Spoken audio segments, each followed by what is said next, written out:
The 10 Commandments of playing DeFi Kingdoms. I have over 700 heroes.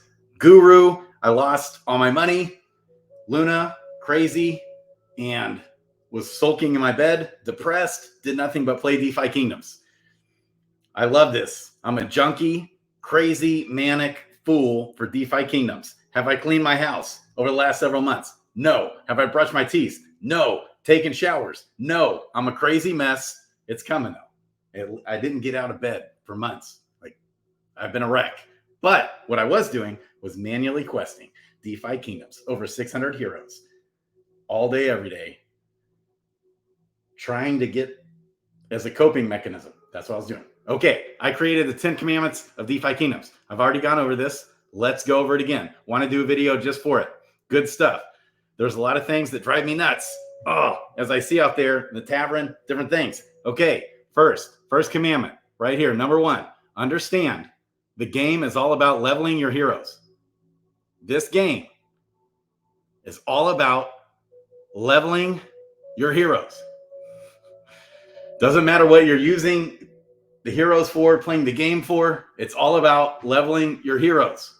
Also, understand that all heroes are good. It's important to know all heroes are good, period. But the thing that separates heroes is all about how they level up. When I first bought my first Dread Knight, I was like, ooh, I was all excited. And I just thought the Dread Knight would be amazing when he was questing because he's a Dread Knight. But what makes a Dread Knight better than all the other heroes? It's simply this. It's the stat percentage gain that he will get over time leveling up. He'll level up better. He'll level up with more stat points. It's all about the stat points. It's all about leveling your hero up. So the thing that separates heroes is all about how they level up. It's not because the Dread Knight looks cool. That's not what makes him more valuable. It's based off how he levels up. Same with a Mythic. It's not because the Mythic card looks extra cool. That's not what makes it so much more valuable. What makes it so much more valuable is that it gets way more stat points over time as you level up the hero. Okay, understand that. I didn't get that at first. So I would send out my Dread Knight, and I was like, what's it? What? He was a level 1 Dread Knight. My level 4 Monk was performing better than my Dread Knight. I thought he was going to be clutch and win me contests and kill it. Nope. Level 1 Dread Knight. You got to level him up. Commandment number 2, baby. Level up all heroes as fast as humanly possible. Heroes are only as valuable as their stat points and their future potential growth of stat points. That's what makes a Dread Knight more valuable than the Monk. Because when the Dread Knight hits level 4, and when the Monk hits level 4, the Dread Knight's going to have more stat points. So someone said in the AMA this week that they don't ever notice a difference between a level 1 and a level 15. And I'm just like, what? Okay, you have to understand variance. So I have a level 15 legendary perilous journey thief fisher beast. He has 54 luck. And the guy actually said in the AMA this week that he has over 50 luck on his fishing thief. I'm pretty sure he gave that example. Okay. And he said his level 1 performs just as well as his level 15. Well, here's the thing. With variance, it's crazy. Now, sometimes my level 15 thief goes out and doesn't perform well. And it's like, what's the deal? Okay, but I've also had that same level 15 thief get 5 silverfin fish in one quest, like 30 stamina fishing. I've only ever seen that. I've never even seen anybody get 4. He's also gotten 3 silverfin 2 other times. Okay, a level 1 hero, it's super rare for a level 1 hero to even ever get 1. Okay, so it makes a massive difference, and it becomes more and more exponential over time, the leveling of the hero. So that's only level 15. Imagine when it's level 25, or when it's level 50, level 75. It'll be a massive difference. Imagine having a level 2, having 200 luck stat points and 150 agility stat points or whatever. Okay, for that hero, it's going to be a absolute massive difference when it comes to the hero's performance on the quest. Okay, you got to think, and it's still variance. All it does is just a subtle increase of probabilities to get better drop rates and not striking out on your quest attempts. Okay, so number 3. So commandment number 2, level up all heroes as fast as humanly possible. Heroes are only as valuable as their stat points and their future potential growth of stat points. That's what gives them their value. And there's other hidden stat things as a part of it too, but that's the main thing. Okay, this one's controversial, and this is still a rough draft. So this is the main commandment number 3, that's actually not written on a tablet of stone. This very likely will change, but I've gone through a lot of debate on this one. Controversial. So I'm going to give you all sides and tell you why I kind of kept it, but I have tweaked this. So this is what's changed a little bit here recently. If you have seen past videos, always level up all heroes according to profession. Okay, now this is highly debatable, and I could be wrong, and I might change it, but I'll give you my reasons as to why. Now, because so a lot of people say ignore the profession, because the profession, in the grand scheme of things, their profession questing will be a very small part of this game. PvP is what we're all waiting for. That's what really matters. That's when the game's going to blow up. And all the other games being built upon games, this game is becoming a metaverse of games and all different kinds of upside potential for this project. It's amazing.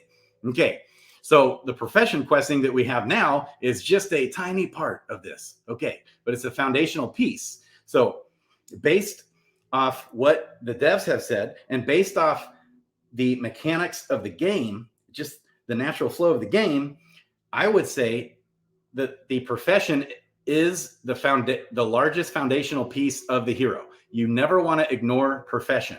It's very important. Now, there is potentially some exceptions to this.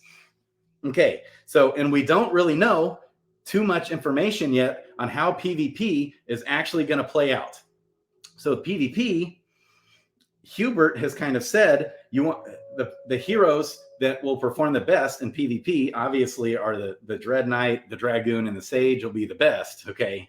But the stats that you want to focus on for PvP for a hero are the stats in which they naturally level up the best. So for example, with the Sage, he's 40% Dex. He's 90% Intelligence. Foraging looks at Dex and Intelligence. Sage is one of the best foragers in the game. But he's 90% on Intelligence, which is massive. He's only 40% though on Dex. So based off what Hubert has apparently said, I haven't heard it, but all the gurus in the game have heard this.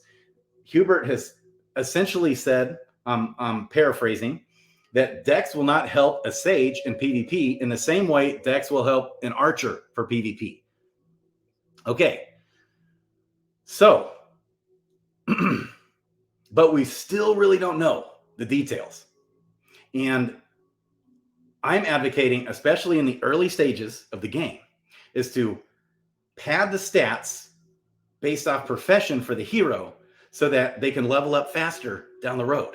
So if we pad for the Sage, if we pad Intelligence, when you level up, you get the free stat, you get the guaranteed stat, which I would say Intelligence. So if you keep reading here, this is what I tweaked a little bit. Always use the guaranteed 1 stat point towards the better of the 2 profession stat percentages and one of the 50-50 rolls for the other profession stat. And then the third or the second 50-50 roll choice, you're going to want to pick that as, that's also still very much up for debate. And I'll probably add to this, but generally speaking, you're going to want to add the next best stat that they naturally level up the best. That way it'll help them best for PvP. So with foraging, it's Intelligence and Dex. For fishing, it's luck and agility. For mining, it's strength and endurance. For gardening, it's wisdom and vitality. Those 2 stats, when questing, are added together. Doesn't matter which one is more or not. They're one and the same. The total number is added together, and that will help them in questing. It'll help you perform better than the basic standard drop rates that the team has put out and given us. Okay, So there's pro cons here because we still don't know. But as we know, and as we get more information on the up and coming PvP, that's how we're really going to be able to focus on what's coming. So here's been the big debate with me, and I have very much like counter. I have a contrarian view on this. So most of the OG people would disagree with commandment number 3. Okay. And they're saying no, especially on your combat heroes, your awesome heroes. You want to focus on PvP. You want to focus on the stats that they naturally level up the best. Also, to throw that in there, so like a warrior, he's good at strength and vitality and dexterity and endurance. Like those are kind of his best stats. So you want to focus on those stats and ignore the profession. If it's like a mythic warrior or okay. So you want to focus and ignore the profession, and you want this guy to be a PvP hero. I'm saying no, you still want to focus on his profession. Here's why. But there's cons. So I could be wrong, and there's cons to that. One thing that has come out is that it looks like it's a possibility. It's still unclear that special, rare, mythic, super rare type of pets might be able to actually kind of change a hero's profession. Otherwise, though, as far as we know, the profession stat gene, the profession skill is like written in stone. It's in concrete. You can't change it. That's always going to be like the foundational piece of the hero. That's my understanding. But it's possible that maybe we'll see in the up and coming months, a super rare, expensive, mythic, rare pet of some kind might be able to change a hero's profession. Okay, if that's the case, and you're focusing on a profession where the hero isn't good at. So we have the chart of how the heroes are. Ninja's the best fisher, and thief, they're the best fishers. And the best foragers are dread knights and sages, archers and summoners, dark knights. Okay, but paladin is a terrible forager. The Dark Knight is a terrible fisher. So if you're focusing on luck and agility, or for the Paladin as a forager, if you're focusing on dexterity and intelligence when leveling them up, and you're okay, and then you're trying to make him a better forager, even though he's just not a good forager. And then you find out that you can change the profession. Woo, that'll be a blow. Okay, so in some scenarios, like those are the two most extreme examples: a Paladin forager or a Paladin fisher and a Dark Knight fisher. Especially if it's like mythic or legendary, you might consider ignoring the profession and just leveling them up on stats like, so we know that vitality is good for anybody to have because it helps the HP points. And intelligence, I think is also good for anybody because that levels up the mana points. Or it could be the other way around. I'm pretty sure that's it. Okay, and I think luck is also good for everybody. And maybe wisdom, because wisdom also helps the mana points along with intelligence, but intelligence has the more weight factor on that. So as you increase a hero's intelligence and vitality, that is a big part of the factor as you level the hero up and how their mana and HP growth rates over time. Okay, so those are always good, especially in the early stages of the hero. Also, those two stat points are good to focus on in the early stages of a hero because over time, more and more, they'll level up their HP and mana better.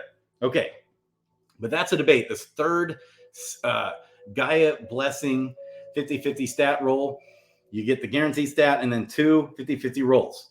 Okay, so that's a risk of leveling them up according to the profession. If they're really bad at the profession, they have a profession like a Paladin forager who's the worst forager in the game, and of all heroes in all professions, like that's the worst it gets. Also a Dark Knight fisher.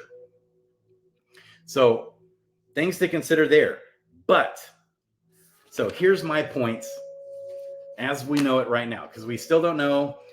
We're still not real sure on how PvP is going to turn out and look. If you focus on the profession, and you can also still help with the PvP. So when you level up, of the two profession stats, you give the guaranteed stat to the one that they naturally level up better at. and then the one of the 50-50 rolls to the other one. And then you pick the next best stat that they level up naturally best at. Or you can pick vitality, but so that's a question still too. But that way, if you do it that way, you're both leveling the hero up based off his profession and potentially based off helping for PvP as well. Okay, so that way your hero will quest better and have better ROI because the hero will get more items, and the items give you more XP, which means you'll quest better, which means you'll level up faster and you'll have a better ROI. Also, the hero will be more valuable in the tavern. Okay, when heroes are for sale in the tavern, I see it all the time. The ones that have trouble selling are the ones where whoever was leveling that hero up ignored the profession. So that's big. And that's just my experience. I've been in the tavern a lot. I bought 400 or 500 heroes from the tavern. So I've definitely looked every day for months, trying to buy certain heroes and things. Okay. Also, I have sage foragers, sage fishers, sage gardeners, and a few sage miners.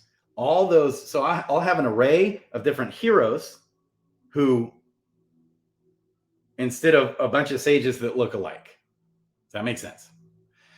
I have an array of different sages that are strong with different stats, and so that when it comes time for PvP, we might find out that Dex actually is good for a sage. We don't know. But we know it's not bad for a sage too. And so, and we're going to find this out in the up and coming months soon, so that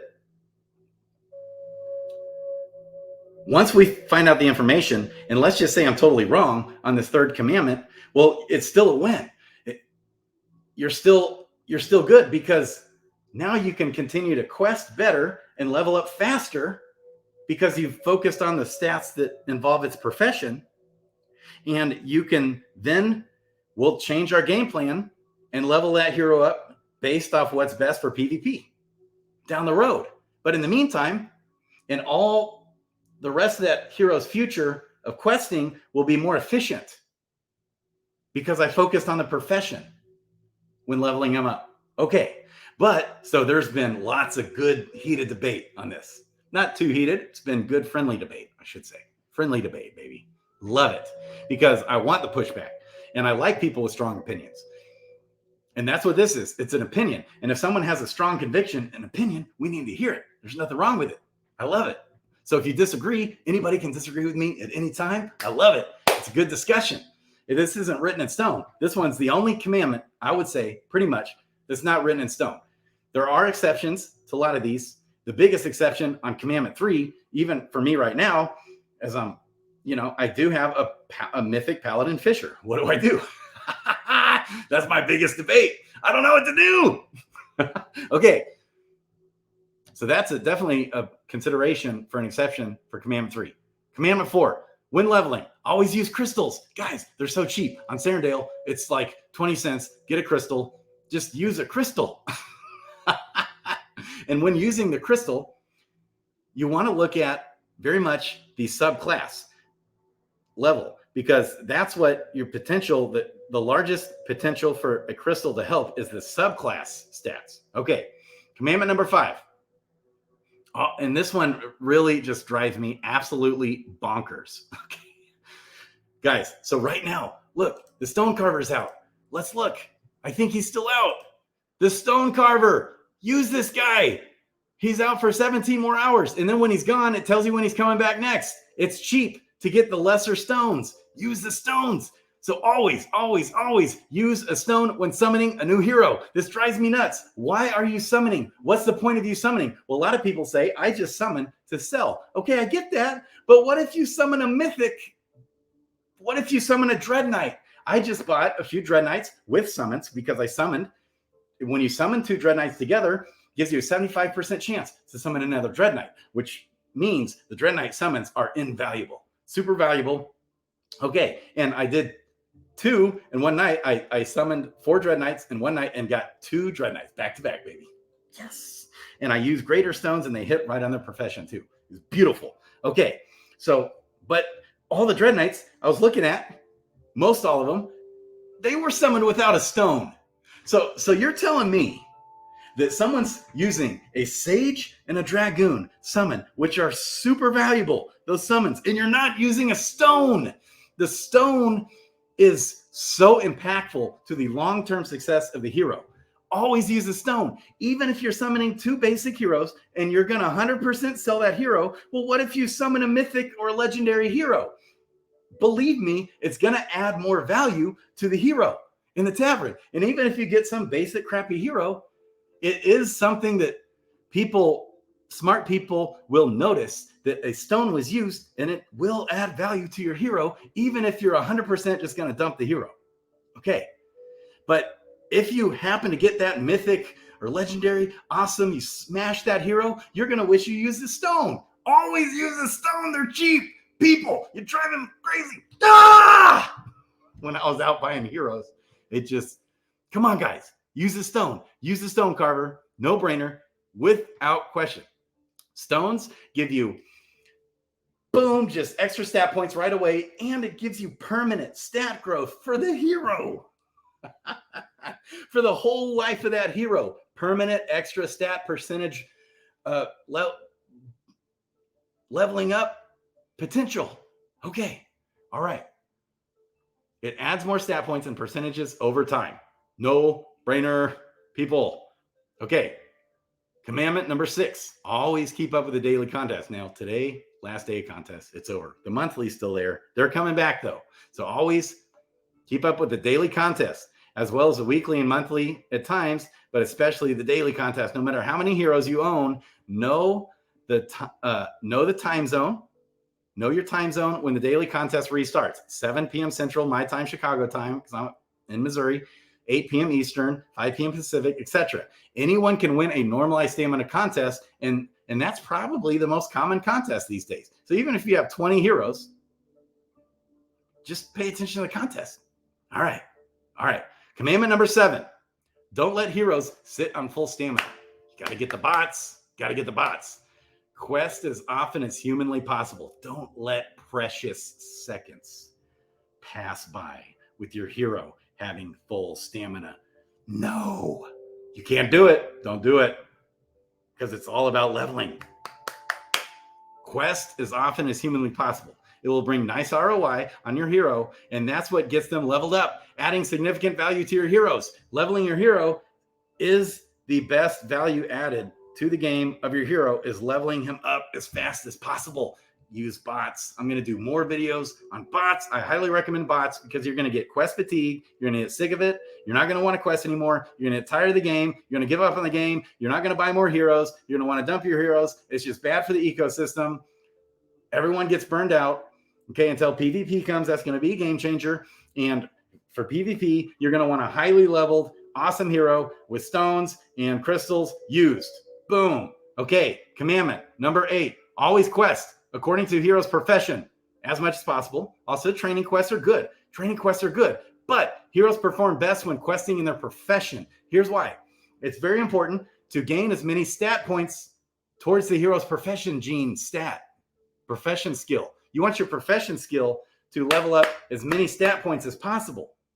Okay, and as your hero continues to level up, like my level 15 Thief Fisher, he can't, once a hero has 50 stat points, like my Thief Fisher has 54 luck, he can no longer quest in the training for luck. Now, I know there's going to be a lot of changes. There's going to be Profession 10 questing, lots of changes coming. But for now, okay, as your hero levels up, you're getting the profession stat points as you level up. And as you level up more and more, you get more stat points, and you get more stat points from leveling for like luck and agility for a Fisher. And you get the Fisher skill stat level increasing. The skill stat level, your ROI will be much better than training quest, and your XP gain becomes about the same at level 15. My level 15 Thief is about the same. He'll get just as much XP questing as a fisher as he will in agility, because he can't do luck anymore. As agility, he'll get just as much XP. And just wait, once that thief is level, it's exponential. Once a thief is level 20 or level 25, that thief will be much better to quest in the profession than it will for a training quest. Okay, now I know there's more training quests coming too. So everything's going to change. That's the case now. All right. So you always want, now I still love the training quest though. There's definitely still times, like right now in Crystalville, you want to be doing that and getting the crystals. Okay, that's profitable because the crystals are a premium right now in Crystalville. Okay. So, but your focus, overall big picture, macro focus, you want to level up the hero's profession gene as much as possible. The profession stat points count for 60% of the hero's quest bonus loot outcome. Okay, i.e. the fishing stat points. In this case, luck and agility stat points only account for about 30-ish% of the bonus loot outcome. But again, and so that's why people don't get it in the early stages. It looks like a hero, a level 5 hero might perform as good as a level 10 hero. Okay, but as that becomes more exponential on the stats for fisher, luck, and agility, it's going to become really exponential when we have 200 luck stat points and 250 agility. Just imagine having a hero with that, or something that might be exaggerated, but just imagine that. It'll be amazing. We'll be like in heaven. And so those will be huge. And you're going to still want though to quest your profession for the hero on the profession as much as possible and get those profession the profession skill level increase, the fishing level, the fishing stat increase, because that is the bigger, weightier part. And in order, you increase your chances. By the way, I noticed that I mentioned this in a video earlier today, that increases your chance of increasing the profession skill points when you quest maximum stamina. Okay, so once you hit a level 10 hero, you want to be questing them at 30 stamina, because it becomes progressively very difficult especially once you hit 21 profession skill level, profession stat, 21 fishing. Okay, the stat next to your hero's profession. Once you hit 21, it's almost impossible to get above that. But you still will every once in a while, especially that increases your chances when you're maximizing your stamina. Okay. When questing, that's important. Yes. Commandment number 9. Never summon a basic hero that is a Gen 3 or higher unless you really know what you're doing. So it's not profitable. You're better off just purchasing a hero from the tavern. Don't summon basic hero Gen 3s. Now, you can summon any ninja you want, because you're trying to get a sage and especially a sage and a dragoon. This is only for basic heroes. You never want to summon a basic warrior, monk, thief, pirate, seer, all those guys. The basic heroes at the bottom. You don't want to summon those in a Gen 3. It's too expensive. Not worth your money. And 10, always pay attention to the market conditions of the game. And I try to do that for you guys on videos like I did today, arbitrage opportunities, different things, and always give a listen to the AMAs from the team, because things change fast. Things move in different directions. We're now moving to a different blockchain. We got our own blockchain. Everything's changing all the time. There's news. There's stuff. You got to do your best. I know we're all like most of you guys have lives. Unlike me, I don't have a life. I'm this crazy guy, total lunatic, no life here. That's why I'm doing this channel just for Defi Kingdoms for you guys. But I know you have a life. It's hard, but do your best to just pay attention. Listen to my YouTube videos. Listen to this video at 1.25x or even 1.5x speed. You can do that on YouTube. Okay. Pay attention to the devs. It's one of the greatest teams in all of crypto. They communicate. They care about the community, and they're doing their best. They're definitely improvements. They're not perfect. They're human beings. They're people. But they're doing their best. We all have strengths and weaknesses. We all have issues. It's all good. For example, right now, because the use of stamina this is for the market conditions of the game. Because the use of stamina potions, there's a high demand for milkweed, and you can actually get much more trading that on the trader in the central marketplace, in the DEX, on Serendale. You get way more money trading milkweed, spider fruit, and especially right now, swift thistle from foraging. Okay, so you want to be questing those guys on Serendale, your gardeners and your foragers, especially Serendale, because they're the most profitable right now. So it's smart to pay attention to the market conditions as well as keeping up with the team, what's going on with the project. New announcements come all the time. Love you guys. Crypto, Grady, out, like, subscribe, bell button. So fun. It's so fun.